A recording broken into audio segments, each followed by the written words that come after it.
Bom, galera, na última aula nós vimos aí, né, a questão de o que seriam os fungos, né, qual que seriam os tipos de estrutura do fungo, o que é a parte vegetativa, o que é a parte reprodutiva, como que é a morfologia, né, como que ocorre o processo de entrada dos fungos dentro da célula, como que são classificados esse fungo, né, de acordo com o tipo de reprodução.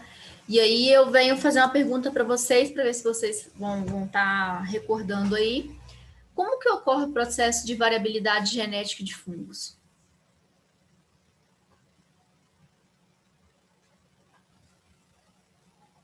E aí?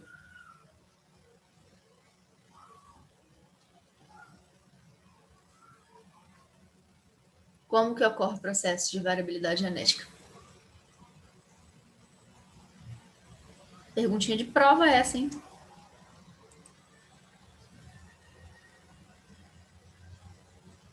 Ninguém?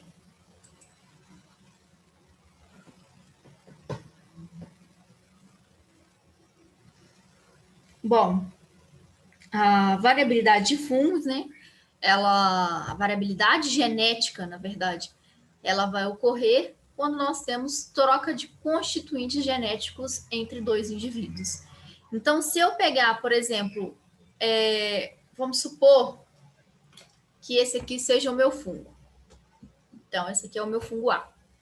Se caso esse fungo A ele se multiplicar, ou seja, ele não vai estar misturando com ninguém. Então, o que eu vou ter a partir desse organismo aqui, desse indivíduo aqui? Hein? Um clone. Um clone, muito bem. Então, aqui eu vou ter um clone. Então, esse organismo aqui, ele pode continuar o seu processo de multiplicação, que não vai ocorrer o quê? Diferença do meu material genético. Mas aí, por exemplo, eu tenho um fungo B. Então, agora eu tenho um fungo A e um fungo B. Caso esse fungo A e esse fungo B ocorrer o quê? Troca de material genético. É a mesma coisa do que estava antes? Hein? Não é a mesma coisa, né? Então, aqui ocorreu o quê? Aqui ocorreu troca de material genético. Então, esse fungo aqui, inicialmente, vamos colocar por cor para vocês entenderem melhor. Então, eu tinha um fungo todo cor de rosa. Eu tinha um fungo todo verde. Quando ocorre a troca desse material genético, eu vou ter um fungo que parte do fungo vai ser rosa e parte do fungo vai ser verde. Então, isso aqui seria a característica aí de troca de material genético. Com isso, esse indivíduo aqui, ele é um indivíduo que diferente dos seus progenitores, certo? Então, no que eu gero esse indivíduo diferente, qual que é a importância ou qual que pode ser benefício ou malefício desse novo indivíduo? Diversidade genética. E qual que vai ser a implicação disso na agricultura? Pode gerar resistência a alguns agrotóxicos, né? Porque ele vai ter mais diversidade, então pode ser mais difícil controlar essa doença. Exatamente. Aí chegou num ponto-chave aonde nós temos que entender por que ocorre esse processo de reprodução, como que ocorre esse processo de reprodução deles, para a partir daí nós conseguirmos fazer o quê? Nós conseguimos desenvolver táticas e metodologias aí para evitar com que ocorra o quê? A resistência desses micro-organismos. Então, quando nós chegarmos um pouquinho mais à frente, que vai ser dentro da parte de fungicidas, nós vamos ver que existem mecanismos de resistência. E esse mecanismo de resistência ocorre principalmente pelo surgimento de indivíduos com características genéticas diferentes. Então, eu posso ter a perda de um produto ou até mesmo a perda de resistência de uma planta. Então, uma planta que vamos colocar como exemplo o tomate. O tomate ele é atacado pela fusariose, sendo que a fusariose hoje para tomateiro ela tem algumas raças, ou seja, é fusário porém são fusários diferentes, mas que acaba atacando tua matéria e é classificado também como fusário solâneo, ou fusário oxíspero, também tem essa questão aí, né? Então tem raça 1, raça 2, raça 3, e quanto mais elevado for essa raça, mais destrutivo esse micro-organismo ele vai se tornar. Porque eu criei uma planta resistente, veio essa modificação, quebrou a resistência dessa planta, então se eu já tinha aquela planta resistente, as outras todas eram suscetíveis. Vocês acham que essa que é resistente ficou suscetível, as outras vão ficar resistentes? Não, né? Então, assim, eu vou fazendo o quê? Assim eu vou conseguindo, eu vou tendo que cada vez mais mexer dentro do meu melhoramento genético para estar desenvolvendo aí plantas mais eficientes na resistência, né? E aí nós vamos ver hoje, nós vamos entrar aí, que os nossos fungos, eles são classificados de acordo com o reino. Então, eu vou ter os fungos considerados como reino fungi. O reino fungi são considerados como os fungos verdadeiros. E aqui a gente vai observar que quando nós falamos de fungo verdadeiro para pseudofungos, que no caso seria do reino cromista e do reino protozoa, nós vamos observar que existe, né? Melequinho. Esses reinos com características, a gente vai observar a campo e a gente vai falar que é doença fúngica, mas na verdade não pertence ao reino fungi. Então, as doenças que pertencem aí ao reino fungi são chamados de fungo verdadeiro, e uma das características que vai diferenciar dos outros reinos vai ser a presença da quitina na sua composição aí de parede celular. Sendo que no reino protozoa, a gente não tem essa parede celular. Nós temos ausência dessa parede celular. Já no reino cromista, a parede celular ela vai ser constituída por celulose e glucanos. Então, uma das diferenças vai ser o quê? A composição que vai ter dessa quitina, que difere das demais. Então, o reino fungi, ou considerado aí como os fungos verdadeiros, eles são classificados ainda em subclasses. Então, eu vou ter aí os critidiomicotas, os zigomicotas, os ascomicotas, os basidiomicotas e os fungos mitospóricos, sendo que a maior parte do problema que nós vamos observar, eles são considerados como fungos mitospóricos. Então, quando nós falamos aí no reino do fungi da classe do Cleptidiomicota, nós vamos observar aí que essa classe, ela é uma classe aonde eu vou ter o quê? Esporos flagelados. Então, aqui, ó, uma das características que vai diferenciar essa classe das demais vai ser o quê? A presença desse flagelo. Qual seria a função desse flagelo aqui, nesse esporo? O que vocês me dizem? Movimento do fungo? Exatamente. E adesão em superfície? Ele vai auxiliar principalmente no processo de locomoção. Então, nós vamos ter a formação aqui, no caso, de zoósporos uniflagelados. O que seria uniflagelados? Possui apenas um flagelo. E nós vamos ter a formação, a maior parte da formação desses esporos vai ser de forma assexual. Então, esse esporo de forma de reprodução assexual, eles são esporos que vão conseguir ter uma mobilidade maior, principalmente na presença de um filme de água. Depois, mudando aqui para a classe dos zigomicotas, nós vamos ter que os zigomicotas, eles são considerados aqui, seriam os nossos fungos aqui, pertencentes, por exemplo, vocês já observaram que tem uns funguinhos, principalmente de maracujá, o fruto de maracujá, quando ele está pegando aí para apodrecer. Vocês já observaram que em cima dele parece que forma tipo umas ramificaçõezinhas, igual uma raiz, um fungo com umas ramificações, tipo uma raiz? Seria dessa classe dos zigomicotas. Então, nós vamos ter, dentro dessa classe, os esporos assexuais, eles são imóveis. Eles não conseguem se locomover de forma sozinho. Porém, nós vamos ter a formação dos esporângios e os esporangióforos. O que caracteriza o esporângio e o que caracteriza o esporangióforo? Seria o quê?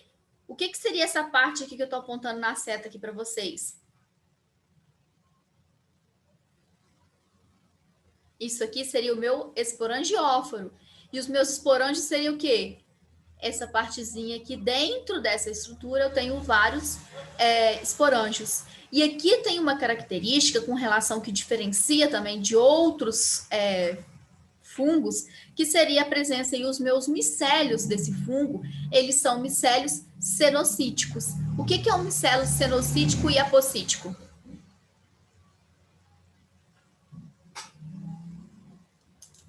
Vocês lembram?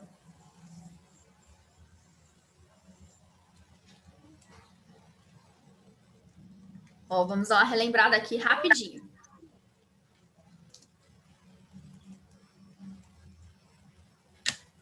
Seria o cenocítico, seria o quê? Qual que é a diferença desse aqui para esse aqui? A formação dos septos. Então, a cenocítica eu não vou ter o quê? Eu não vou ter a formação desses septos. A minha hifa ela não é septada. Então, quando eu encontro, por exemplo, talvez eu estou na dúvida se eu tenho um fungo ali, ele pertence à classe dos zigomicotas ou da classe dos ascomicotas. Através da hifa eu consigo fazer o quê? Todas as características de observação dos meus sintomas, eles apontam para os ascomicotas. Porém, quando eu peguei esse material aqui, levei ele a microscópio, fiz uma lâmina, eu só encontrei hifa. E aí? Uma das características que pode auxiliar o diferenciais seria o quê? Se é uma hifa apocítica ou uma hifa cenocítica. Então, a hifa cenocítica ela não vai ter septo. Se eu já acho uma hifa septada, então aí eu já posso partir que vai ser o quê? Uma ascomicota, né? A maioria dos zigomicotas são fungos saprófitas. E o que seria um fungo saprófita? O que é um organismo saprófita?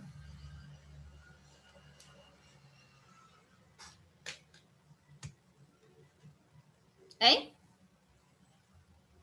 O que é um organismo saprófita? É aquele organismo que consegue se desenvolver e terminar seu ciclo de vida em quê? Em material vegetal, morto ou em decomposição. No entanto, até falei aqui no início com vocês que o quê? A gente costuma observar muito esses fungos zigomicotas em maracujá, aonde a gente encontra um estágio mais avançado de apodrecimento, né?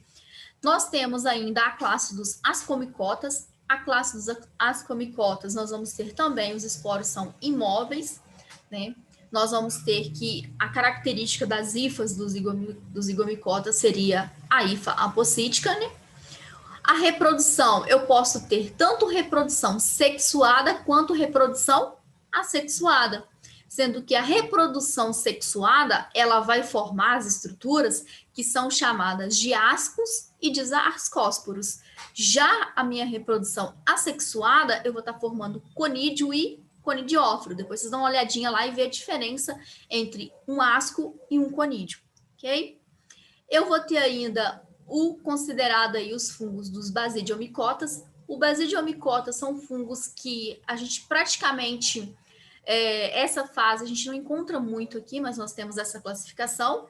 Então, eles vão estar formando os basídios e os basidiósporos. Então, aqui eu tenho os basidiósporos e aqui eu tenho o basídio, que é onde vai dar sustentação para que ocorra a formação desses basídios aqui. E a partir desses basídios aqui é que vai ter o quê? Vai ter aqui a dispersão e a disseminação desse fungo, sendo que temperatura é um dos fatores essenciais para que ocorra a formação desses basídios e dos basidiósporos. Os basidiomicotas, eles também podem ser classificados como reprodução sexuada, né? Então, o corpo de frutificação no qual vai ser formado essa estrutura vai ser um basidiocarpo. Essa aqui é um exemplo principalmente das ferrugens e dos carvões, aonde nós vamos ter aí a formação dos basídios e dos basidiosporos. Porém, essa fase aqui no Brasil, a gente quase não encontra essa fase sexuada desse fungo. A gente encontra mais a fase assexuada. Então, nós vamos ter também a parte que não ocorre a formação dos basidiocarpos, né? eu posso ter a formação já diretamente do meu basídio, e a partir dessas estruturas aqui é que vai dar origem aí, seria a fase sexuada da ferrugem, tá? Nós temos que os fungos considerados aí do reino protozoa, né? O reino protozoa nós temos ausência da parede celular. Esses fungos são parasitas obrigatórios. E o que seria um parasita obrigatório? Hein? Só consegue sobreviver em tecido vivo. Isso aí. Então, eles precisam de um hospedeiro vivo para conseguir reproduzir e desenvolver todo o seu ciclo. Nós vamos ter que esses reino protozoa, eles são organismos aquáticos, então eles precisam de água para conseguir se locomover, eles vão se encontrar na maior parte no nosso solo. Eles têm a formação aí de zoósporos flagelados, ou seja, o que seriam os flagelados? Seria a produção da estrutura para locomoção, né? Essa caudazinha aqui, vamos dizer assim. Sendo que nós vamos ter a classe da Mycetozoa e Cercozoa, e o principal característica aqui de doenças dentro desse grupo seria a hérnia das crucíferas, né? Então, a hérnia das crucíferas é considerada como fungo, uma doença fúngica, porém, ela é classificada dentro do complexo aí, dentro do reino protozoa. Nós vamos ter ainda o reino cromista. O reino cromista é um reino que nós conhecemos bem, principalmente aí todo mundo acha, e a gente tem o hábito de falar, que a fitóftora ou a requeima do tomateiro ou a requeima da batata é o quê? É um fungo, né? Mas, na verdade, ela não pertence ao reino fúngico. Ela pertence ao reino cromista. Então, qual que é a diferença do reino cromista para o reino fúngico? Seria o quê? Todas vão ter a formação aí de celulose e glucanatos, porém, os fungos verdadeiros têm na sua presença aí, da sua parede, a quitina. Sendo que outro fungo que é considerado aí são os fungos da classe dos oomicotas, dos pitiums, Phytophthora, Bremia e Perenóspora, sendo que a Bremia e a Perenóspora são considerados aí os nossos míldios. Então, tanto o pítio também e a Phytophthora são considerados aí como fungo, mas são do reino cromista, ok? Dúvida até aqui? Essa parte aqui, gente, é uma partezinha um pouquinho mais decoreba, não tem jeito não. Quando nós retornarmos aí para as nossas aulas práticas, a gente vai confeccionar as lâminas para estar visualizando aí melhor a questão da estrutura de cada uma dessas classes e desses tipos de reino, beleza? Quem não estava presente no início da aula, eu falei com vocês que eu iria começar aí com a parte de fungos, né? E, posteriormente, eu iria para a parte de nematóides. Nós iríamos dar sequência aí, estudando hoje um pouco sobre nematóides. Então, se vamos lá.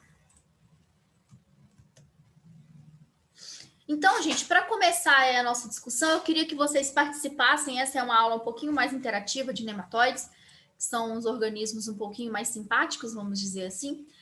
A gente começa abrindo aqui a nossa discussão aí a respeito deles, né? Com algumas perguntas aqui. Por que pouco se conhece ou se fala a respeito do nematóides?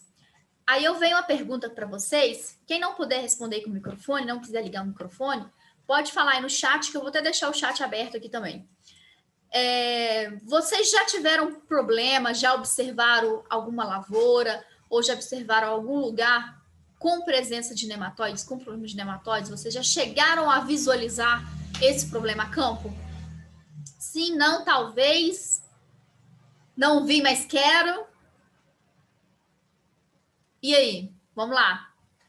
Tem bastante gente online aí, vão participar aí. Quanto mais a gente participa, mais a gente fica ativo, menos sono dá e mais a gente aprende. Sim, já observei. E o que você conseguiu observar, assim? Qual foi a característica marcante? No caso, nas raízes, ele apresenta necrose, né? Na raiz. O rizóbio, você desloca ele fácil, mas o nematóide, ele fica agarrado na raiz, necrosado. Aí tem essa diferença aí, Sim, para sim, separar os dois. porque algumas pessoas podem confundir, principalmente quando nós estamos com alguma espécie de leguminosas, né? Com a questão aí da formação dos rizóbios e os nematóides da galhas, que são considerados aí das classes dos meloidógenas, né? E vocês já ouviram falar muito a respeito de nematóide? O que seria nematóide? De que ele se alimenta? Ou como são e onde podem ser encontrados?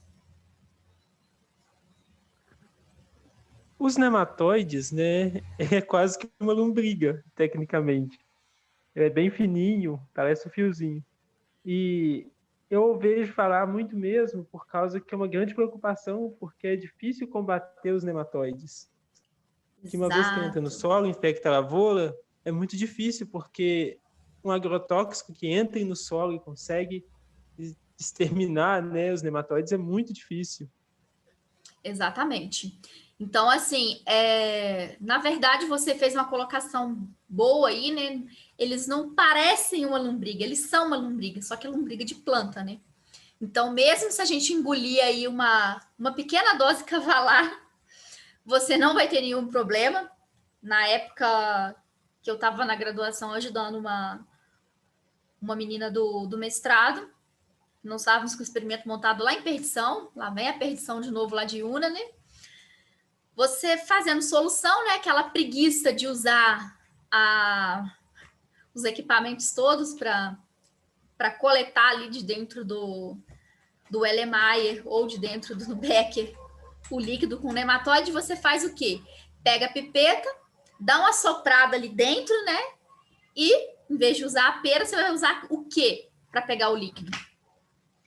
Você pega a pipeta, suga lá a pipeta com o líquido, e o que pode acontecer nesse processo? Engolir, né? A gente toma um suco de nematóide, né? Isso aí já aconteceu muito comigo, de tomar um suquinho de nematóide. Tem gosto de nada, não. Mas, e nem deu nenhum problema, então tá bom. Então ele só ataca a planta, tá? Só a prova viva aí de que não fui colonizada por eles. Mas esses são organismos que se encontram principalmente no sistema radicular. A gente vai observar mais em sistema radicular, tá? Eles se alimentam principalmente eles vão se alimentar das células, eles fazem com que a célula passe a sintetizar alimento para eles. E como que pode ocorrer, como que se reproduzem e qual intensidade vocês acham que se reproduzem um nematóide? Rápido. Rápido. O ciclo de vida dele dura em torno de 27 a 30 dias. Então, assim, vamos analisar o seguinte. De 27 a 30 dias é um ciclo rápido, se a gente for considerar outros organismos. Mas também comparando com alguns outros tipos de pseudofungos, né, que agora eu já vou começar a usar essa terminologia com vocês, os pseudofungos, principalmente a Phytophthora, é um ciclo um pouquinho longo. Porém, se a gente analisar, nós temos vamos colocar uma média de 30 dias, que é o ciclo de reprodução deles. Quantos ciclos eu tenho no ano? No mínimo 12. No mínimo 12, exatamente. Vou ter por aí, né? Vou ter 12 ciclos aí. Então, se eu tenho 12 ciclos, cada fêmea ela tem uma capacidade de colocar em torno de 80 ovos. Quantos ovos uma fêmea consegue colocar num ano?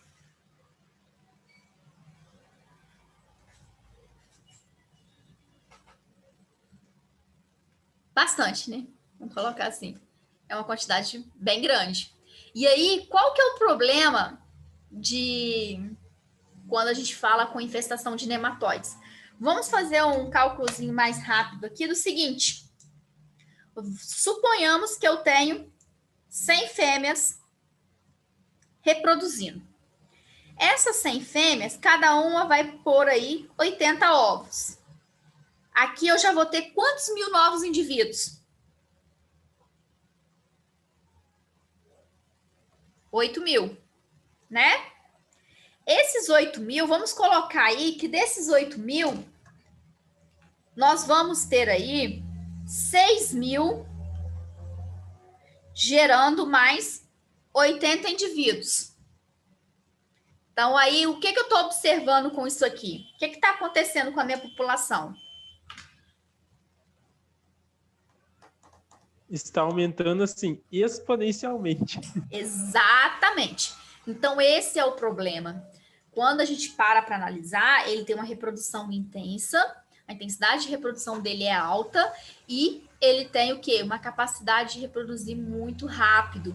Então, uma vez que ele entra dentro do campo, para você retirar é uma coisa mais difícil que existe devido a essa questão de intensidade com que ele se reproduz, e a gente vai observar que existem outras peculiaridades aí com relação a eles, né? Em quais partes da planta eles costumam se estabelecer? Já até falei isso aqui com vocês. Aonde que eles vão instalar a sua relação parasitária? No sistema radicular, nas raízes. No sistema radicular, exatamente. E podem transmitir outros tipos de organismo ao parasitar a planta? As plantas, no caso? O que vocês acham? O problema do nematóide vai ser só ele ou pode ter um sinergismo com outros organismos? Hein? E aí? Eu acredito que possa ter, sim, né? Transportar um vírus, uma bactéria. Exatamente. O vírus nem tanto, mas as bactérias e fungos, inclusive, pode ocorrer. Por quê? Eles estão na minha solução do solo. Para eles entrarem dentro da raiz, o que eles têm que fazer? Eles vão ter que quebrar a barreira. Então, se eles, aqui tá as minhas células. Tenho aqui 2 células aqui. Ele consegue fazer isso aqui com as 2 células. Eles acabam quebrando essa ligação que tem as duas. O que é isso aqui agora ficou? Essa entrada aqui. Uma porta de entrada para fungos e bactérias. Então, ele causa o quê? Um ferimento na minha planta. E esse ferimento vai dar entrada aí a esses micro-organismos. Além do mais, existe um sinergismo, principalmente foi o sinergismo que eu trabalhei no meu mestrado.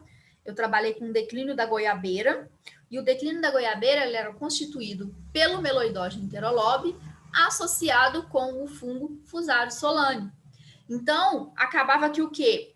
O nematóide abria a porta de entrada, o nematóide liberava a substância para abrir essa porta de entrada, e essa substância que era liberada por esse nematóide estimulava a reprodução do fungo. Ou seja, o fungo sozinho ele não conseguia entrar, e ele sozinho, mesmo que ele conseguisse, vamos supor, cortei uma raiz ali ao capinar, ele não tinha o potencial de dano quando aliado ao nematóide. Por quê? Ele tinha uma taxa de desenvolvimento menor. Porém, a associação dos dois acabou fazendo com que um dá força para o outro desenvolver. E aí, por exemplo, a goiabeira, quando ela está atacada por esse nematóide, está atacada por esse fungo, ela dura no máximo 12 meses. Com 12 meses é perda total. Mesmo que eu tenha uma planta aí de 4, 5 anos, a planta não consegue sobreviver. Então, é um dos problemas que existe no estado do Rio de Janeiro. É uma doença que ainda a gente não conseguiu achar um controle efetivo a campo.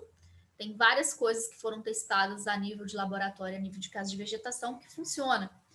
Porém, em laboratório, a gente tem condição totalmente controlada. É muito fácil você conseguir um controle de um micro-organismo ali. Porém, quando você passa para caso de vegetação, que aí vai envolver ambiente, planta e micro-organismo. Mas mesmo assim, o ambiente vai ser o quê? Todo controlado. Agora, quando você vai para campo, tem como eu controlar o ambiente a campo? Meu sonho era poder controlar. Poder falar assim, não, eu sou a moça da chuva. Ligue aí no meu WhatsApp quando vocês estiverem precisando de chuva, que eu mando chuva aí para vocês. Ia ser uma maravilha, né? Numa hora dessa eu já estaria sofrendo lá em Paris, dando aula para vocês lá em Paris. Mas como não é possível, estamos nós aqui. E aí entra outra pergunta, que é o seguinte. É possível controlar?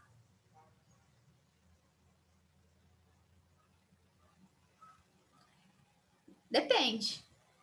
Aí vem a famosa frase do agrônomo, depende, né? Tem vários fatores aí que a gente vai observar que a gente consegue, mas tem alguns, entretanto, todavia, porém.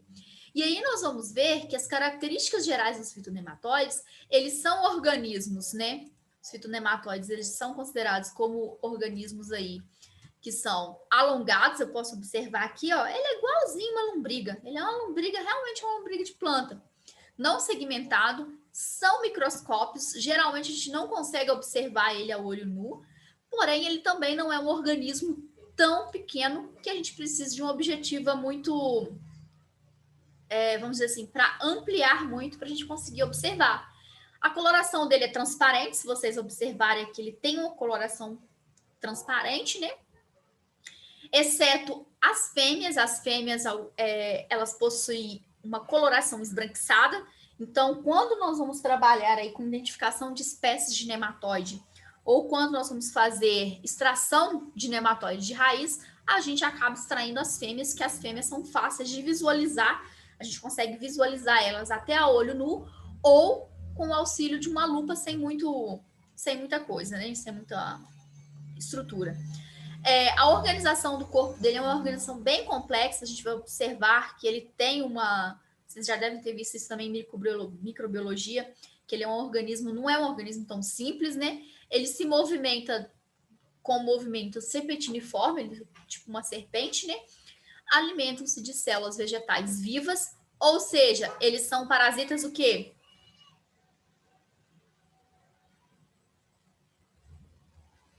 Obrigatórios. Eles são parasitas obrigatórios. 15% dos nematóides que nós temos classificados aí são parasitas de animais, 25% deles são saprófitos, sobrevive por aí no ambiente, e 50% dos nematóides são considerados nematóides marinhos. Então, a importância dos fitonematóides aí para nós, né? Os nematóides, eles ocasionam aí uma perda em torno de 10 a 14%, dependendo da minha espécie. Então, essa perda de produção aqui de 10 a 14% é uma perda muito significativa na hora que a gente junta o nosso montante, né?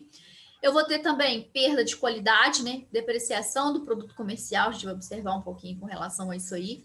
Quando eu tenho, por exemplo, eu tenho uma redução no tamanho do meu fruto, eu tenho um fruto com características um pouquinho mais, vamos dizer assim, mais feia, né? Interfere na questão de resistência de plantas a outros fitopatógenos, devido a essa característica de que ele vai abrir uma porta de entrada.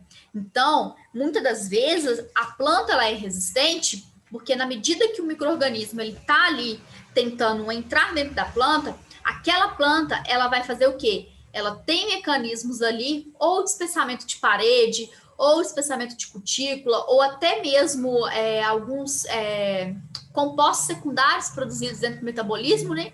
Que vai acabar tornando aquilo ali não palatável para o micro-organismo, né? E os fitonematóides, eles fazem o quê? Eles já deixam esse caminho aberto. Então, é muito mais fácil para os micro-organismos, tipo fungos e bactérias, entrar dentro da minha planta. São capazes de interagir com outros organismos, igual eu falei com vocês, né? Eles podem ocasionar aí destruição de mudas e de sementes. E um dos principais problemas que nós vamos ter aí, que eu vou bater na tecla com relação aí a isso, e vocês vão cansar de observar eu falar isso, e eu vou cobrar isso na prova, vocês podem ter certeza que eu vou cobrar, e a próxima prova, se tiver um Ctrl+C, um Ctrl+V da internet, vai ser 0, sem choro nem vela, tá? E mudas contaminadas. As mudas contaminadas, os viveiros não certificados, é um dos problemas que mais dissemina nematóides dentro do país. E aí a gente entra a importância, né, da gente adquirir mudas de viveiros de qualidade, de viveiros certificados. É aquele famoso o barato sai caro, né? Tem hora que nós deixamos de comprar uma muda certificada por uma diferença pequena de preço, porque se a gente for parar para pensar, o sucesso da nossa lavoura ela vai depender de 2 fatores, que seriam quais?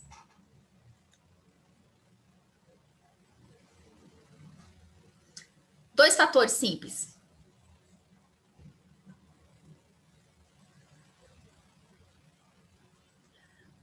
Qual que é o sucesso de eu fazer um bom almoço?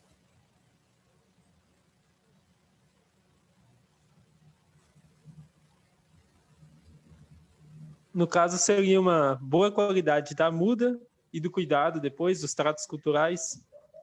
Os tratos culturais nem tanto, vem um fator antes. Eu tenho muda de qualidade. Para o plantio? Exatamente. Uma vez a planta instalada a campo, eu tenho como modificar qualquer coisa ali dentro? Não tenho. Por exemplo, eu vou fazer o plantio de café. Eu não faço uma calagem. Eu tenho acidez, eu vou adubar. Mas e aí, o que vai acontecer com o meu adubo? Não vou ficar aqui não, está muito ácido, quero isso não.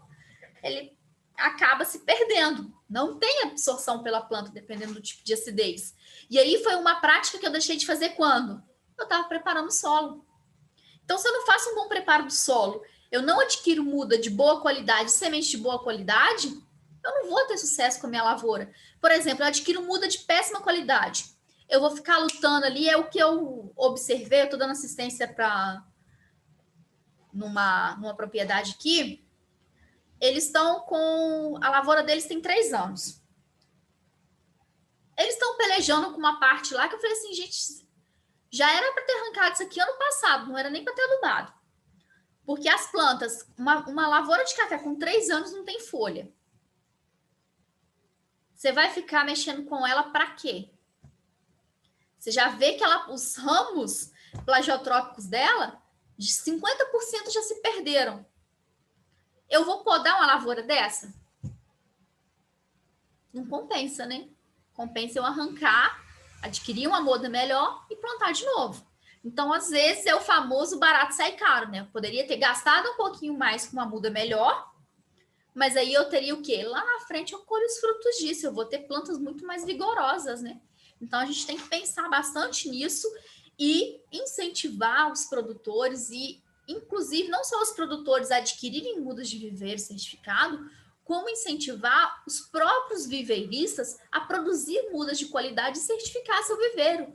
Porque isso aí é um benefício para ele e é um benefício para todo mundo, né? A gente teria muito menos pragas sendo disseminadas se a gente tivesse esse cuidado, esse zelo ao produzir uma muda aí com uma qualidade superior. E aí nós vamos entrar aqui num cálculozinho rápido, que seria o seguinte.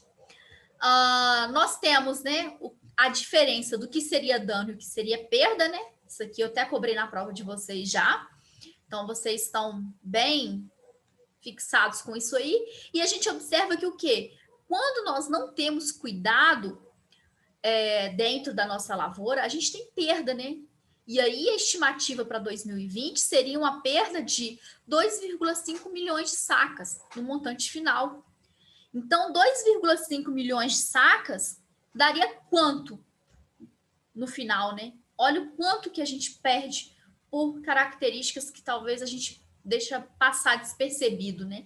E aí, quando eu falei com vocês que nós temos aqui a questão de desvalorização do produto comercial e até mesmo desvalorização do terreno, que eu acabei pulando isso aqui, analise só essa foto aqui. Essa aqui é uma raiz de goiabeira atacada pelo Meloidogena enterolobe.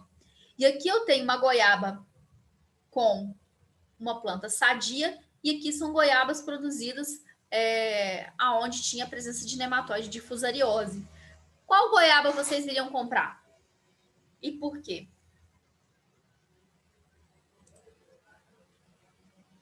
E aí? Dom Maria vai lá no supermercado, vai fazer a feira para a semana. Chega lá, Dom Maria, eu quero...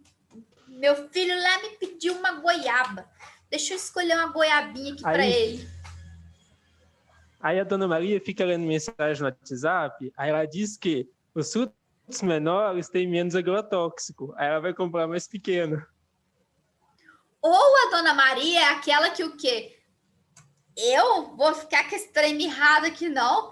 Você tá maluco? Isso aqui faltou adubo. Isso aqui foi produzido direito, não. Cuidado disso aqui, não, porque não cresceu.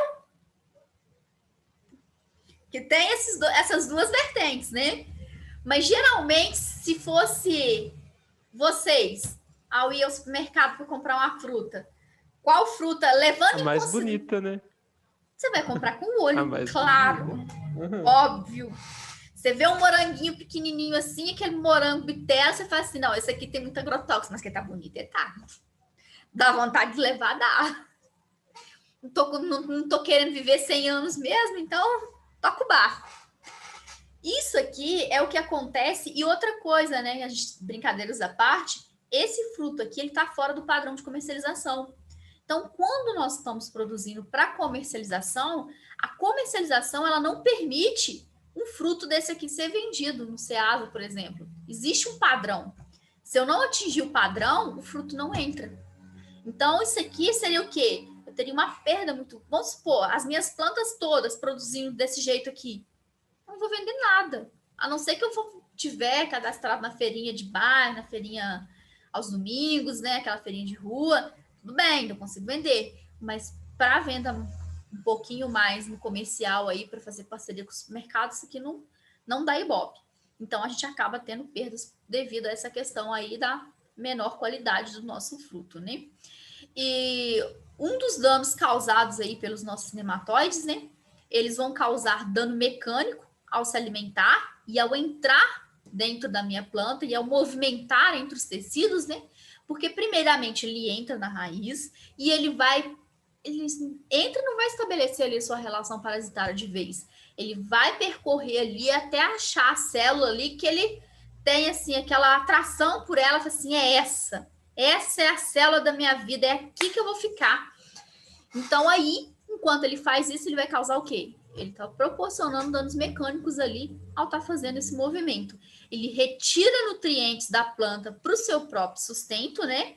E ao retirar esses nutrientes para o seu próprio sustento, ele acaba injetando ali substâncias tóxicas ou toxina, e essa toxina vai ocasionar aí ação que vai proporcionar em algumas situações, principalmente do gênero luminoidógeno, que é o que nós temos aí a formação de galhas, o superdesenvolvimento da nossa célula. Então, acaba que a gente vai ter a formação de uma célula gigante, que é onde a gente visualiza ali a nossa galha, né? Então, fica parecendo aquela raiz como se fosse tipo um terço.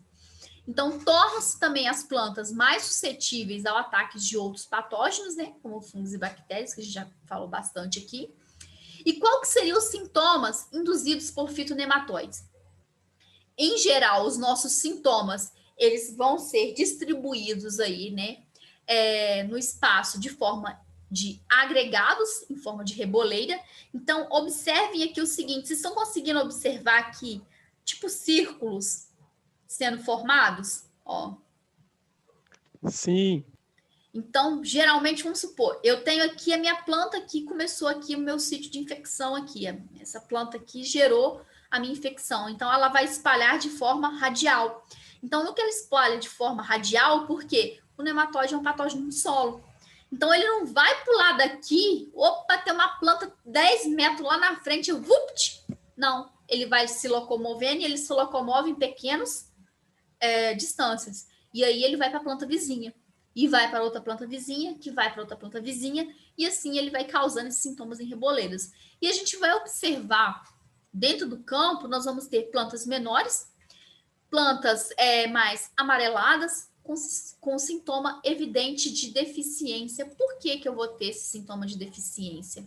Plantas menores, mas um pouquinho o desenvolvimento dela está retardado, tá uma planta amarela. Será que ela tá com tiriça? Porque, tipo assim, né? A planta se alimenta pela raiz.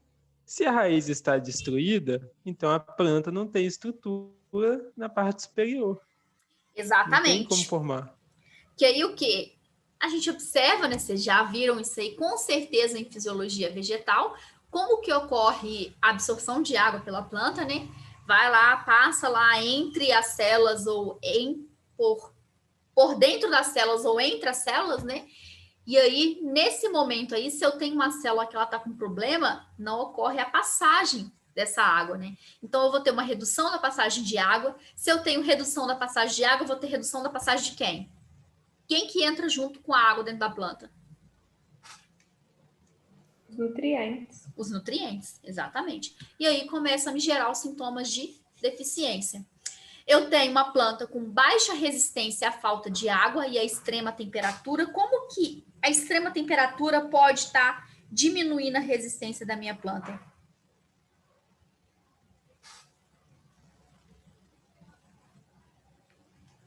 O que a temperatura pode estar afetando? Vocês já viram isso em fisiologia vegetal, tenho certeza absoluta. Temperatura afeta principalmente o processo de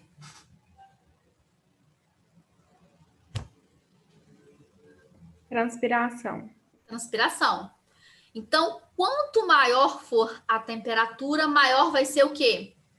A minha taxa transpiratória. Por quê? Qual que é a importância da transpiração para a planta? É regular a temperatura, né? Ela vai regular a temperatura da planta e principalmente a temperatura foliar.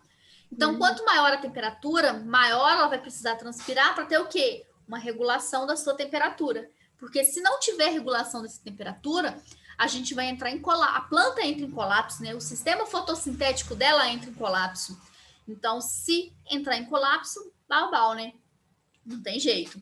Então, nós vamos ter uma produção reduzida, vocês já observaram lá o que ocorre, né? Devido às características aí. Um bom fruto, ele precisa de nutrientes, não está passando nutriente, não está passando água, a gente não tem uma formação boa de frutos. Morte prematura das plantas, né?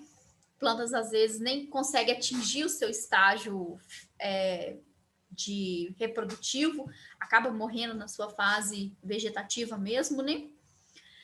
Os sintomas na parte aérea, nós vamos observar, a gente pode observar alguns tipos de nanismo.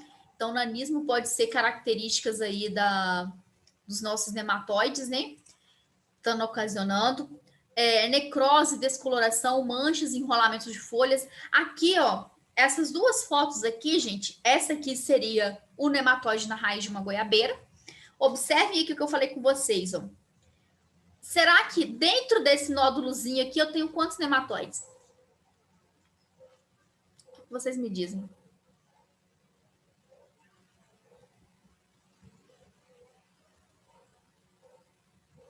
Mais de 10. Alguém dá mais? Eu não faço ideia.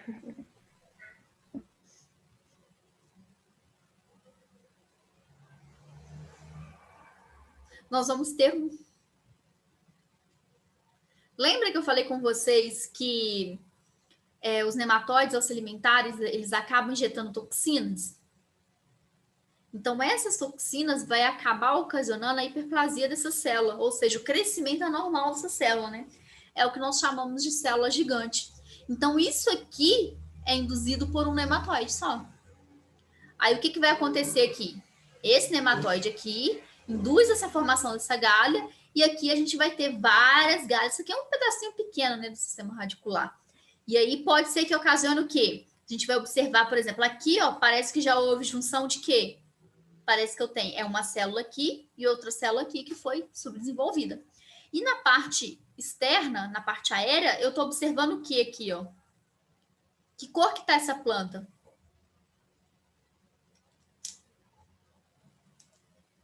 Ela está toda amarela, né? Então, essa aqui é uma goiabeira que tem 4 anos que ela foi plantada.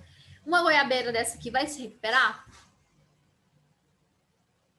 Vai acabar causando morte prematura, né? Então, eu vou ter morte de ponteiros, né? Geralmente começa a morrer os ponteiros das minhas folhas também, né?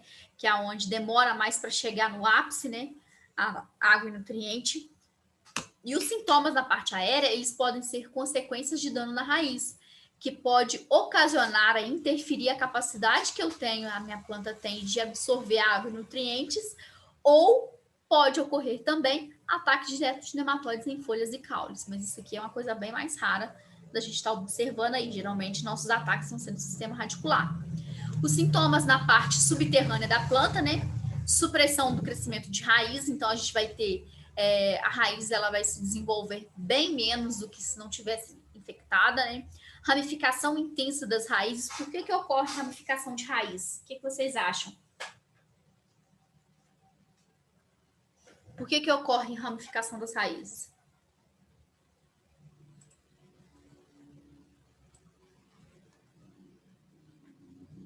E aí? Vamos supor o seguinte, eu tenho uma raiz e começa, os nematóides, ela está se desenvolvendo ali, estágio inicial de desenvolvimento.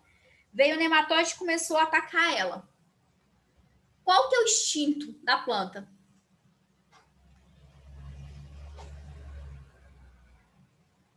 Se coloque no lugar de uma planta. Vamos supor que começa a dar nematóide nos seus pés aí. Ou que os nossos nematóides nos pés são chamados de bicho de pé, né? O que vai acontecer? Vai coçar pra caramba.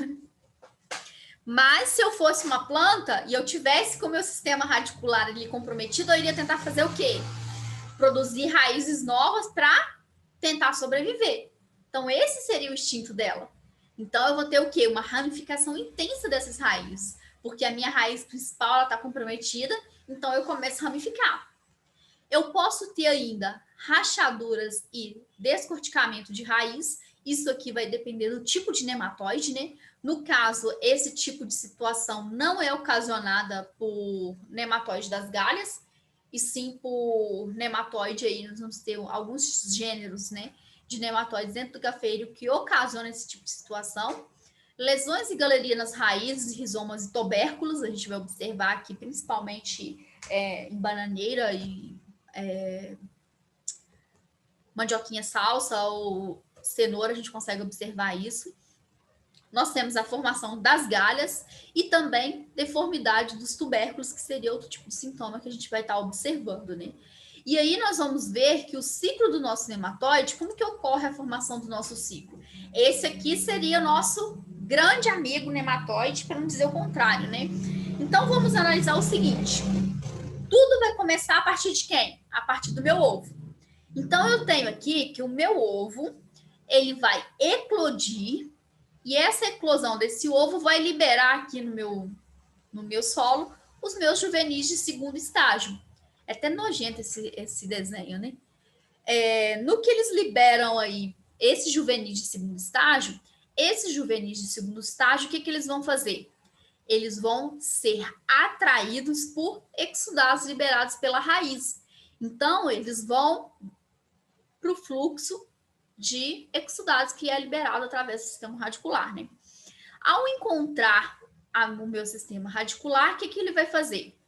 Ele vai começar a tentar entrar dentro dessa raiz.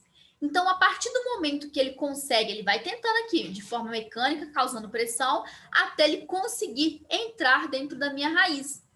Quando ele entra dentro dessa raiz, ele vai escolher ali a sua célula, na qual ele vai estabelecer a sua relação parasitária. A partir do momento que ele estabelece a sua relação parasitária, o que vai acontecer? A fêmea ela vai começar a reproduzir.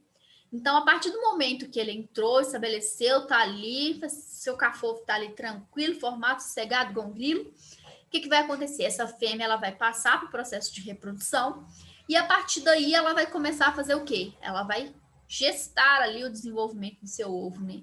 Aí eu vou ter os juvenis sendo formados, juvenis de primeiro estágio, depois que sair para o solo com juvenis de segundo estágio, que ele vai eclodir. Nesse momento aqui tá a minha fêmea aqui, ó. Essa aqui é uma fêmea de nematóide que está rompendo a minha raiz. Então, nesse processo que ela rompe essa raiz aqui, né? Que é esse processo aqui que nós estamos demonstrando, essa fêmea, quando ela consegue romper essa raiz, o que vai acontecer com essa fêmea desse tamanho aqui que ela tá? Ela vai estourar, né? Aí, no que ela vai começar a ocorrer o processo de liberação desses ovos. Então, esses ovos vão ser liberados no solo e esses ovos, se eles encontrarem condições favoráveis para o seu desenvolvimento, ele eclode. Caso ele não encontre condições favoráveis para o seu desenvolvimento, o que poderia ser essas condições favoráveis? Por exemplo, eu posso ter aqui exudados do sistema radicular, quantidade de água suficiente também é um dos fatores, né? Agora, e se eu tiver, por exemplo, se eu estiver plantando ali um cravo de defunto. Vocês conhecem o cravo de defunto? Tagetes, né? Chamado de nome científico aí. Quem já viu aí os cravos de defunto? Vocês já pegaram em algum, sentiram o cheiro daquela planta? Ou nem... Fede pra caramba, né? Não é muito cheiroso, não. O que acontece? Aquela planta, ela é considerada uma planta que auxilia no controle de nematóides. De que forma? A raiz ela vai liberar exudados para o solo, porém esses exudados vai impedir, vai inibir que ocorra o quê? A eclosão desse ovo. Então, se o ovo não eclode, vai ter juvenis de segundo estágio sendo liberados? Não, né? Não tem juvenis de segundo estágio. E aí, o que vai acontecer? Quando, por exemplo, diminuir a concentração dessa substância dentro desse solo, o que vai acontecer com esse ovo? Ele vai eclodir. Então, assim, nós vamos ter algumas substâncias que são consideradas substâncias nematicidas, que é aquela substância que vai matar, ou mesmo eu abaixando a concentração, esse ovo não vai eclodir, ou o meu juvenil, ele pode ficar imóvel, e mesmo diminuindo a concentração, ele vai permanecer imóvel. E eu tenho substâncias que são consideradas como nematostática. Eles paralisam, mas quando diminui a concentração, esse ovo eclode ou esse juvenil ele começa a se locomover novamente, ok? E aí nós vamos, eu já falei bastante desse caso aqui com vocês, né? Ao nosso estudo de caso, para a gente estar discutindo aí, interagindo. Eu quero que vocês interajam aí na aula. O que pode ser observado aqui? O que está acontecendo dentro dessa situação aqui que vocês estão observando nessa ponta do lado? Vamos ver se vocês é bom de memória e lembram do que eu falo com vocês.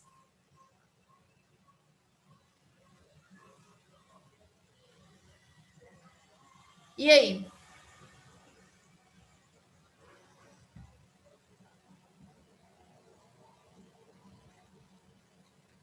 Pode falar um de cada vez, gente, senão eu não vou entender, tá?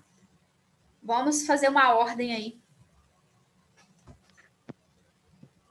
É uma planta infectada por nematóides, né? Aí as folhas dela baixaram. Aham, mais o quê?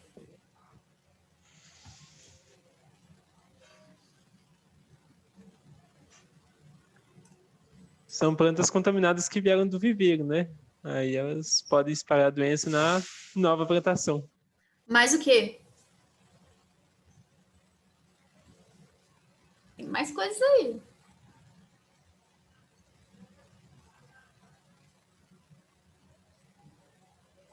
Quem dá mais? Quem dá mais?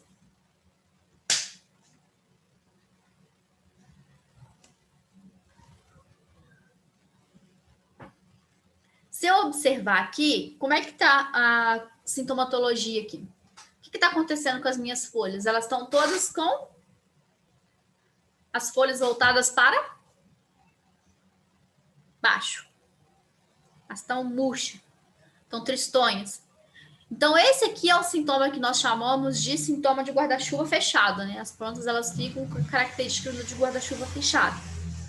Se eu observar aqui nessa raiz, o que ocorreu nesse sistema radicular aqui, ó? Eu tive uma perda do meu córtex aqui, né? Então, aqui eu perdi parte da minha casca, que protege a raiz, né? Aquelas células mortas que protegem a raiz.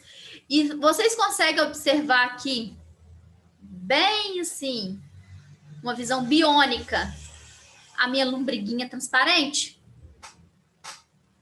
Ou vocês não conseguiram enxergar isso aqui? Deu para ver, né?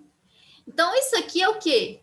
Mudas contaminadas que acabou gerando problema. Ela gerou problema. O que eu poderia ter feito para evitar?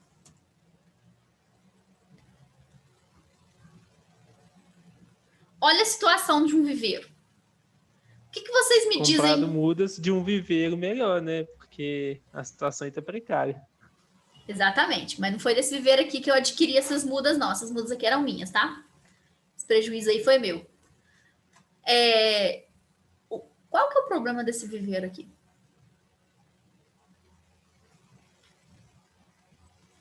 O principal, tá? Porque se for falar, só praticamente o problema é todo, né? Mas qual que é o principal fator aqui que eu queria que vocês observassem? Ele está perto de uma lavoura mais antiga, que pode ter esses nematóides e depois passado para as mudas? Exatamente. Olha aqui aonde está o substrato e olha aonde estão as mudas. O que acontece quando chove e escorre aqui, ó? Dá uma enxurradinha aqui. Se essa lavoura estiver infectada, ela vai trazer esse nematóide para dentro desse substrato e também para as mudas, né? Então, provavelmente essas mudas aqui, 100% de chance delas estarem contaminadas, né? E essas mudas contaminadas, se ela for para uma área onde não tem a presença desse nematóide, ele vai ter. Então, aí já começa a me gerar problemas, né? Então, quando nós falamos isso aí, um dos princípios básicos, né, quando nós falamos de manejo fitossanitário, né, a disseminação é um fenômeno natural e é difícil ser controlado. Entretanto, pode ser limitado por meio de legislação, quarentenas e medidas sanitárias. E aí nós vemos que é o seguinte, por onde que a gente deve começar? A gente sempre acha, ou talvez até vocês, quando pensaram aí, né, vou fazer disciplina de fitopatologia, vou aprender tudo aí sobre controle. Aí vocês já na primeira aula queriam, como diz, sair da primeira aula sabendo fazer um receituário top de linha, né? Isso é possível? Sem eu saber o básico, não, né? Infelizmente, a gente tem que saber o básico primeiro para conseguir estar fazendo um bom manejo. Então, a eficiência do nosso manejo, ela está na nossa base. Como a nossa base alimentar seria o arroz com feijão, qual seria a base alimentar do manejo? Legislação, quarentena e medidas sanitárias. Então, isso aqui é a base para o nosso manejo. Porque vamos supor o seguinte, eu tenho legislação que ela proíbe o transporte de mudas e materiais propagativos sem um comprovante de certificação e sem um comprovante de que essas mudas estão isentas de patógenos. Então, se eu tenho essa legislação ela serve para quê? Para enfeitar? Para evitar com que ocorra a disseminação. Porque a disseminação é um fenômeno natural. Mas a gente pode controlar essa disseminação. Qual que seria as medidas quarentenárias e medidas sanitárias que nós poderíamos tomar dentro da parte de plantas, né? Porque dentro da parte humana aí nós estamos tomando todas, né? Inclusive, nossa aula está sendo remota hoje justamente para tentar impedir o quê? Essa disseminação aí e a infecção de mais indivíduos, né? Então, qual que seriam as medidas quarentenárias e sanitárias para a planta? O que vocês me dizem?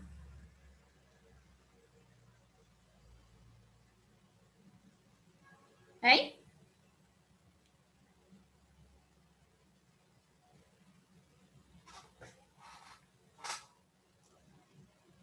E aí, José?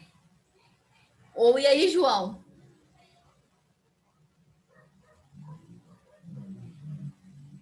Quais? Então, vamos lá. Vamos ver, então, qual seriam essas medidas, né? Dentro do manejo de nematóide, nós vamos ter as nossas estratégias, né? E as estratégias aí, elas vão estar de acordo com algumas condições. Então, para eu fazer um manejo efetivo, eu vou precisar de o quê? O manejo de fitonematóides, ela consta de uma área não infestada e de uma área infestada. Sendo que eu vou ter a área infestada e não infestada, e dentro dessa área não infestada, eu tenho que fazer o quê? Eu tenho que tentar prevenir a entrada desse nematóide dentro dessa área. Então, uma das formas é prevenir. De que forma que eu posso prevenir? Aquisição de mudas certificadas, né? Quando eu tenho uma área infestada, o que eu vou fazer? Qual que seria o manejo para uma área infestada? Então, dentro da área não infestada, o manejo ele vai vir de que forma? Ele ocasiona uma única estratégia, é prevenir a entrada. Então, se eu não tenho dentro da área o nematóide, o meu manejo seria o quê? Tentar deixar não entrar. Uma vez que entrou, a minha área já vai passar para quê? Para infestado. Então, quando eu tenho uma área infectada, uma área infestada, eu tenho que fazer o quê? Eu vou tentar reduzir a população antes de eu fazer o plantio. Ou eu posso tentar evitar recontaminação da área no plantio. Como que pode ocorrer o processo de recontaminação da área no plantio? Como que isso ocorre? Vocês já pararam para analisar isso? Que tem hora nós temos a recontaminação ou a reinfecção?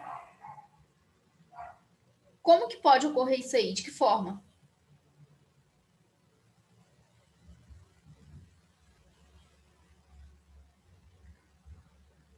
Hein?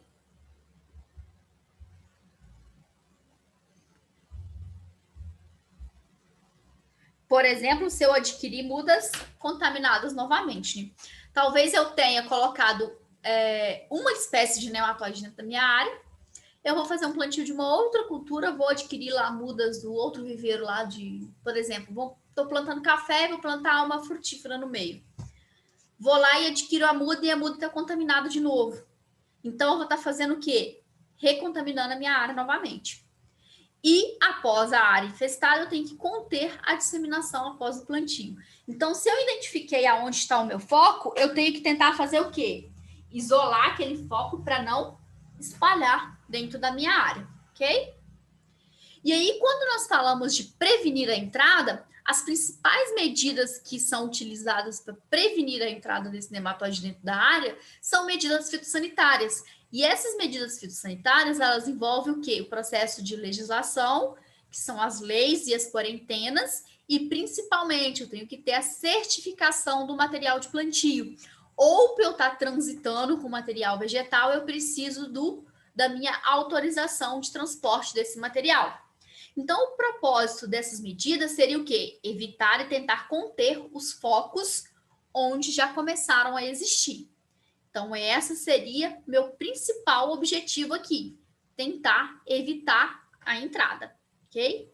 E aí, para evitar, por exemplo, medidas que podem ser adotadas, consiste em utilizar máquinas e equipamentos, primeiro numa área não infestada, para depois utilizar em áreas infestadas. E aí, vamos pegar dois tipos de situação. Vamos supor que eu tenho uma área de baixada e uma área de morro. Então, na minha área de baixada, eu sei que eu já observei que na minha lavoura eu vi algumas plantas que estão infectadas. Porém, eu não observei nenhuma planta infectada na minha área de morro. Qual que eu vou fazer o processo de preparo do solo primeiro? E por quê? No morro, primeiro. Por quê? Porque lá não tem planta contaminada, então não precisa, né, teoricamente, limpar, implemento e tal, né? Agora, se fosse o contrário... Exatamente, principalmente essa questão aí de limpeza dos equipamentos, né? Vocês que têm aí, trabalham mais, lidam mais no campo aí, vocês fazem desinfestação dos equipamentos utilizados?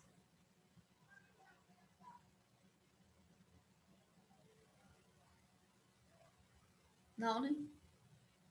Praticamente ninguém faz limpeza de equipamento. Então, sempre que eu vou passar de um talhão para outro, ou, por exemplo, eu não tenho um trator nem um arado, eu quero alugar para estar preparando o meu solo ali para eu estar plantando uma hortaliça.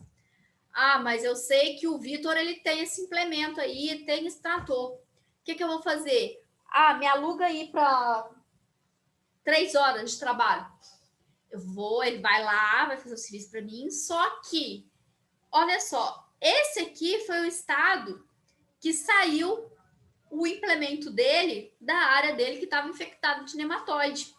Então, qual que é o problema do implemento chegar desse jeito dentro da minha propriedade?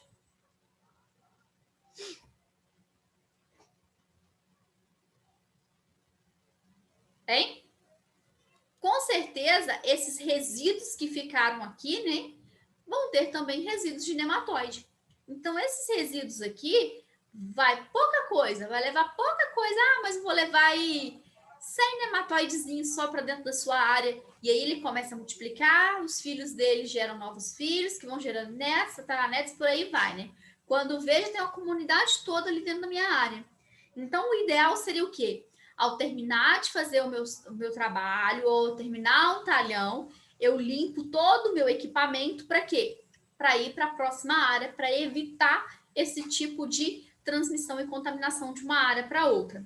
Nós temos as leis e quarentenas, né, que visa controlar a entrada e disseminação do nematóide de uma área para outra.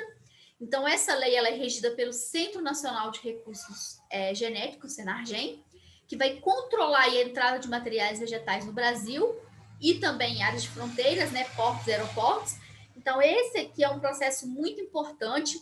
E aí, vamos supor o seguinte, a Doris resolveu ir passear lá em Amsterdã. Nas férias, no final do ano, ela falou comigo que vai lá para Amsterdã tirar férias. E aí, chegou lá, ela viu uma rosa linda, maravilhosa. Ah, a professora gosta tanto de rosa, ou melhor, viu um pé de girassol. Um pé de girassol vermelho misturado com umas beiradinhas amarelas. Vou levar para a professora uma sementinha. Qual que é o problema dela trazer uma sementinha dessa flor para a professora?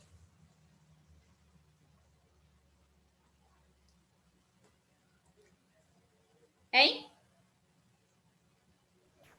Pode trazer uma semente que está contaminada. Eu posso trazer um patógeno de lá, né? Então, por isso que tem que ter essa regulamentação. Então, existem normas específicas e agentes de fiscalização para estar atuando para quê? Para estar reconhecendo os tipos de materiais e impedindo que esses materiais entrem dentro do país. Porque pode trazer uma praga que não esteja presente aqui no país, mas esteja presente em outro país, e aí a gente pode gerar um problema muito grande dentro da nossa produtividade. E existem países, né, com normas também proibitivas, que regulamentadas por órgãos governamentais, que controlam a comercialização de tanto de mudas quanto de sementes. Se vocês depois pegarem aqui e procurar aqui a legislação, vocês conseguem acessar essa legislação e ler para vocês tirarem todas as suas dúvidas com relação a isso aí. Uma outra forma, né, de prevenir a entrada do meu patógeno dentro da minha área seria a certificação do meu material de plantio. Então, essa certificação do material de plantio é uma das formas mais eficientes que nós temos de tentar evitar a entrada desse patógeno dentro da área, né? Então, a gente vai evitar problema futuro, ter dor de cabeça futuramente, né? Então, começa primeiramente, quando nós pensamos em produzir mudas de qualidade, um substrato livre de qualquer tipo de contaminação. E aí, volto de novo naquela foto do viveiro, né? Um viveiro desse jeito aqui, ele vai ser um viveiro onde provavelmente não vai ter problema? Muito difícil, né? Um viveiro desse aqui com certeza vai ter algum tipo de contaminação. Então, o meu solo, de preferência, eu tenho que tirar um solo onde não tenha plantação ali, se eu for fazer mudas de café, não tenha plantação de café próximo, para ter o quê? Contaminado esse solo. Ah, mas eu não tenho, eu só tenho esse tipo de solo para fazer muda. Então, eu posso estar fazendo o quê? Eu posso estar fazendo o processo de esterilização desse solo. E aqui nós temos uma caixa coletora, uma caixa solar, aonde aqui dentro nós vamos ter tubos de aço, e esses tubos de aço, eles são voltados, eles têm essa certa inclinação aqui para pegar o máximo de radiação solar disponível durante o dia. Então, essa radiação solar, ao entrar em contato com esse tubo de aço aqui, né, esse tubo de ferro, aqui dentro eu vou colocar o meu solo. Então, esse solo, ao entrar em contato aqui com esse ambiente vai aquecer, vai elevar a temperatura bem lá em cima. E a partir desse momento, vai ocorrer o quê? Os organismos que estão presentes ali, que são maléficos, eles vão matar esses organismos. Então, aí eu vou ter um solo que está isento de micro-organismos desfavoráveis, né? Uma outra questão aí que vem também junto com o processo de certificação, né? Para a gente ter o processo de certificação do material, ele tem que ser, a empresa tem que ser credenciada ao Ministério, o viveiro também tem que ser credenciado ao Ministério. Então, se vocês entrarem dentro do site do MAPA, né, que é o Ministério da Agricultura de Minas Gerais, vocês vão observar que dentro dessa página, vocês conseguem visualizar todos os viveiros que são credenciados no Ministério dentro do Estado de Minas Gerais, a data com que ele foi credenciado e a data com a qual ele ficará disponível esse credenciamento. Então, a inscrição no Renascem, ele é uma inscrição anual, então todo ano eu tenho que renovar. Por que eu não posso passar de um ano sem renovar? Eu tenho que renovar isso todo ano. O que vocês acham?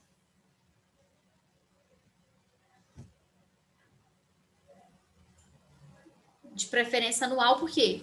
Para eu ter o maior zelo possível com a minha produção, né? E aí, esse viveiro ele tem que ser acompanhado, as atividades dele tem que ser acompanhável por um técnico responsável, só que não é qualquer técnico, tá? Então, por exemplo, vocês vão formar como agrônomo. Ah, mas eu sou agrônomo, eu posso ser o responsável técnico por aquele viveiro. Só que para você ser o responsável técnico, primeiramente você tem que ser credenciado no Ministério. E para você credenciar no Ministério, você tem que fazer o curso de certificação fitossanitária de origem. Aí vocês fazendo o curso de certificação fitossanitária de origem disponibilizado pelo Ministério, vocês estão capacitados para estar sendo responsável técnico. E aí vocês vão emitir laudos de vistoria do viveiro, então sempre tem que estar vistoriando o viveiro para ver se está com conformidade, né, de acordo com a legislação, se tem ali raízes defeituosas, presença de nematóides, e no caso, se tiver presença de nematóides, eu não posso ter mais o viveiro naquele local e eu tenho que descartar todas as minhas mudas. Não é permitida a presença de nematóides, tá? E quando nós pensamos numa outra técnica, beleza, já entrou, já está instalado o nematóide dentro da minha área. Então, eu preciso de reduzir essa população de nematóide. Então, a partir do momento que eu vou querer reduzir a população de nematóides, eu vou partir para quê? Para as minhas práticas culturais. E dentro das práticas culturais, as principais medidas que eu vou adotar vai ser o quê? Época de plantio, eu posso estar utilizando aí o pousio, né? Remoção de plantas atacadas, né? Destruição de restos culturais, que pode ficar ali para aumentar o número de patógenos da área. Inundação, mas se o nematóide ele é um organismo aquático, como que a inundação ela pode favorecer medidas para reduzir a população? O que vocês me dizem? Na verdade, quando eu faço o processo de inundação, o que seria o processo de inundação? Vamos parar para pensar. O que seria inundação?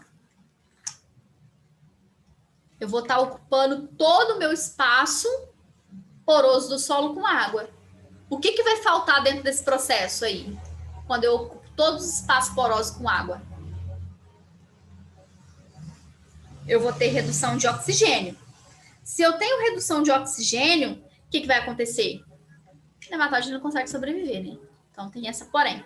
Rotação de culturas é muito importante. Utilização de plantas antagonistas, ou seja, aquelas plantas que não permitem que o nematóide ele consiga completar seu ciclo. Adição de matéria orgânica, nutrição sempre é importante. Solarização do solo, variedades resistentes, tudo isso aqui são medidas que vai ser o quê? Práticas culturais para reduzir a população de nematóides dentro daquela área, né? E aí nós vamos observar que quando eu falo em época de plantio, eu posso estar tentando aí fazer o quê? Estabelecer a cultura em época adversa ao desenvolvimento dele, né? Então eu posso estar fazendo um plantio antecipado ou um plantio em época de seca. Em época de seca, naturalmente a população de nematóide ela já é mais baixa, né? O nematóide, quando ele vê que está começando a ocorrer um pouquinho de estresse hídrico, ele já paralisa o seu desenvolvimento. E o plantio antecipado, ele acaba escapando aí, né, dos picos de população que nós temos ao longo do ano dentro da nossa área. Que aí, dependendo do tipo de temperatura, do tipo de precipitação, nós vamos ter um maior ou um menor pico com relação a essa população, ok? O sistema de pousio, né? Como que é feito o sistema de pousio? Então, o pousio do solo ele consiste na manutenção de uma área livre, sem nenhum tipo de cultura, né? Sem nenhum tipo de planta hospedeira. E essa área de pousio aqui, ela vai ficar dentro desse sistema por um período de 6 meses. Então, durante esse período, o solo vai ser revolvido várias vezes em direções diferentes, né? Com o objetivo de estar fazendo o quê? Eliminando qualquer tipo de planta que a gente pode observar que está começando a ocorrer o desenvolvimento aqui de plantas espontâneas, né? Então, a gente vai tentar eliminar essas plantas para quê? para tentar reduzir a taxa de multiplicação do nematóide. E, além do mais, quando nós fazemos esse processo de revolvimento, a gente vai estar expondo o nematóide aí ao sol e ao vento. Isso aí acaba prejudicando. No caso dos juvenis, pode levar os juvenis à morte. No caso dos ovos, vai evitar com que ocorra o processo de eclosão desses ovos, né? E a população ela vai diminuir devido à morte aí pela falta de alimento, por dessecação e até mesmo por aquecimento, né? Que eles não suportam também temperaturas muito elevadas. Nós vamos ter aí remoção de plantas atacadas e destruição de restos culturais. Por que é importante, né? Então, a permanência dessas plantas dentro da minha área, após a minha colheita, ela acaba servindo de quê? Essas plantas servem de sobrevivência. Então, aquele nematóide que já está ali, ela vai usar essa planta, vai aumentar ali a sua população, e quando eu vier com a minha o meu novo ciclo de cultivo, eu já vou ter o quê? Eu tenho populações muito elevadas. Então, essa população já está muito elevada, a minha planta às vezes nem consegue chegar na minha fase reprodutiva. Ela morre ali na fase vegetativa mesmo porque ela não aguentou a pressão de ataque desses nematóides. Então, eu posso estar fazendo o quê? O arranquio desse material, eu posso estar colocando esse sistema radicular exposto ao sol, dependendo do tipo de cultura com que eu estou trabalhando ali, né? Ou eu posso também estar fazendo a aplicação de herbicida, aí, que no caso vai destruir essas plantas. E aí, uma das medidas, né, que a gente fala que é importante essa destruição, seria para nematóides que são transmitidos por insetos e se reproduzem em plantas mortas, como, por exemplo, o Bufalenthus cocófilos, que seria o que ocasiona o processo aí chamado de anel vermelho do coqueiro. Então, esse nematóide aqui, ele é transmitido através de um inseto, ok? E aí nós vamos ter o processo de inundação, igual eu falei com vocês, né? A inundação, ela acaba tendo aí, a gente precisa ter condições, né, também topográficas, que nos permitam fazer isso. Aqui na nossa região já não é tão... não se utiliza tanto devido às nossas condições de topografia. E aí, geralmente, esse período fica alagado aqui por um período de superior a 60 dias, e ele vai matar os nematóides devido a quê? A baixa disponibilidade de oxigênio. Então, essa baixa disponibilidade de oxigênio vai acabar o quê? O oxigênio, ele é o aceptor final da cadeia transportadora de elétrons, né?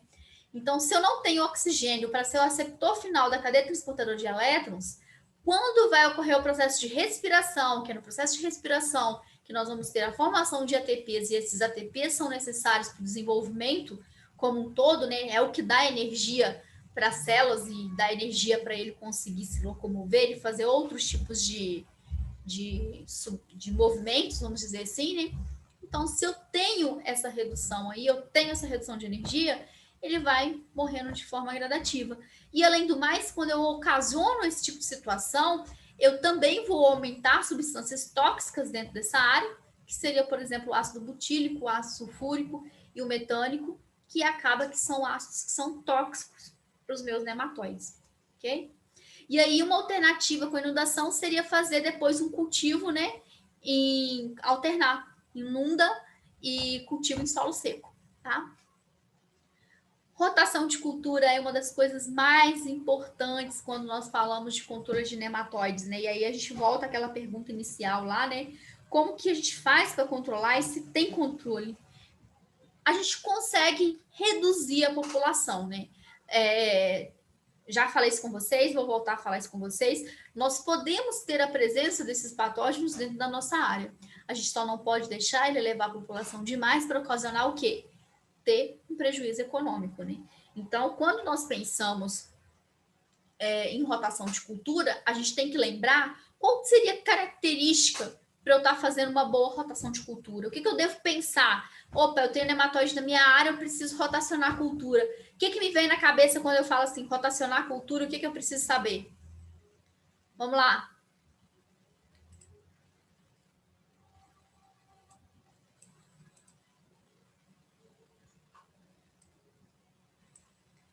Quem? Vamos ver? Cadê a galera aí? No caso, assim, seria fazer rotação. Vai lá, o João pode ir, depois o Vitor fala. Agora fiquei até emocionado, duas pessoas falando ao mesmo tempo. No caso, seria fazer a rotação com plantas resistentes ao nematóide, né? Fazer essa rotação com plantas. Sim. Mais o quê? Vai lá, Vitor. Com plantas de gêneros diferentes, porque eu acho assim, que se for uma espécie muito parecida, o nematóide pode continuar se reproduzindo na nova espécie que foi introduzida. Exatamente. Então, ou seja, né, envolve encaixa as duas respostas, né? Eu vou alternar com uma cultura que não é hospedeira desse nematóide e que tenha resistência a esse nematóide, né? Igual, por exemplo, a rotação de soja e milho são uma rotação bem interessante, porque o nematóide do cisto da soja, ele não vai atacar o milho. Então, se eu planto soja e elevei a população de nematóides no meu ciclo de soja, eu venho com um ciclo de milho, o que vai acontecer com essa população aqui? Ela baixa. Então, quando eu vou plantar soja novamente, eu vou estar com o quê? Eu vou estar com população baixa de nematóide ali dentro. Então, não vai ocorrer esse problema, né? Então, quando eu penso em rotação, eu tenho que fazer o quê? Consiste em rotacionar espécies de variedades resistentes ou preferencialmente não hospedeira. Então, aí o princípio de rotação, quando nós pensamos em controlar parte aí de nematóide, tá? De preferência, são medidas restritas a culturas anuais, né? Culturas perenes já complica um pouco mais a gente fazer rotação. E o sucesso ele vai depender principalmente, né, da espécie, da raça do meu nematóide presente na área e da suscetibilidade da planta de interesse. Então, em locais de monocultura, a rotação ela pode ser substituída pela rotação de genes também das minhas plantas. Que aí a gente vai observar que tem plantas, a mesma planta, mas com genes diferentes. E uma das características mais interessantes que eu gosto bastante, né? O girassol é uma flor maravilhosa, linda. Olha esse campo de girassol. Eu ficaria horas dentro de um campo desse só visualizando ele. Existem alguns estudos que consta que o girassol ele consegue reduzir população, tanto através do sistema de rotação de cultura, quanto também através do sistema de alelopatia. E aí, quando nós trabalhamos, né, com rotação de cultura, isso aqui eu já conversei com vocês a respeito desse trabalho aqui, né, que é a questão da utilização aqui, os ciclos consecutivos de alface produzida dentro de uma área. Então, a gente observou que o quê? Que ao longo dos meus ciclos consecutivos, quando eu chego no meu quarto ciclo consecutivo, eu já tenho um prejuízo aí bem significativo dentro da minha... Eu já não vou ter mais lucro na minha produção, eu já começo a ter prejuízo. Então, isso aqui é um trabalho interessante para a gente visualizar o que é isso que eu falei. Rotacionar é importante para a gente abaixar a população. Esse prejuízo aqui ele foi ocasionado porque eu tinha uma população muito alta. Então, com população muito alta, é aquilo que eu falei com vocês, quanto mais alta for, a planta ela não consegue terminar de desenvolver. Ela estagna ali bem logo no início do seu desenvolvimento. Então, aí, daí para frente, só desencadeia o processo de quê? A gente vai ter aí redução, né, da nossa produtividade e da nossa lucratividade também. Eu vou encerrar com vocês por aqui. Na próxima aula a gente termina essa parte, a gente vai ver aqui, né, as nossas culturas aqui de plantas antagonistas que auxiliam, reduz população ou aumenta a população. O que eu posso estar rotacionando e o que eu não posso estar rotacionando dentro da minha área, que não seria interessante, que eu posso... Talvez eu tento fazer uma rotação achando que vai ser benéfico e eu acabo aumentando a minha população ali dentro da área, em vez de reduzir. Ok? Alguma pergunta? Dúvidas? Não? Então, uma boa noite para vocês. Fiquem ligados aí que lá para a próxima semana, tá?